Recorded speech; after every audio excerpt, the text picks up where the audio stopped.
صباح الخير، معكم الشيف ليلى من قناة المطبخ الشرقي. وصفتنا لليوم حلا كتير لذيذ واللي هو السمون بالحليب. طريقة كتير بسيطة بس نكهة رائعة، والأحلى من هيك إنه بس مكون من 4 مكونات. مش رح نطول عليكم كتير، رح نبلش دغري.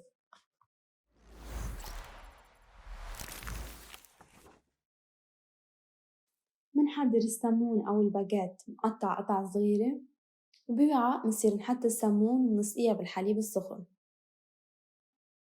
من بعد ما تشرب الحليب منيح بنحطن بالصينية بالطريقة اللي شايفينها. بهالوقت بدي أخبركن ليش هالدسر كتير حلو، لأن طعمته كتير قريبة على الحلو العربي وأبدا مش مكلف، مكوناته موجودة عندكم بالبيت.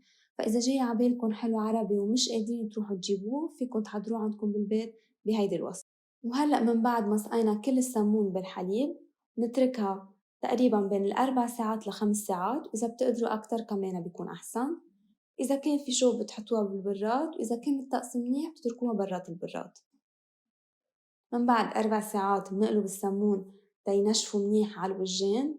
من بعدها بنجيب مقلة، منحط ملعقة كبيرة من الزبدة أو السمنة متوفر عندكم بالبيت، وبنقليهم مزبوط لحتى يحمر وجها متل ما نكون شايفين. من بعدها بتشيلوها، فيكن تحطوا فوقها قطر أو بترشوا فستق حلبي، وإذا كان جاي عبالكن قشطة كمان فيكن تحطوا على وجها. ولما تشوفوا إنه وجها حمرت دغري بتشيلوها. فيكن تحطوا فوقها قطر، فيكن ترشولها فستق حلبي، أو حتى إذا بتحبوا تحطولها قشطة كمان فيكن تحطولها على وجها.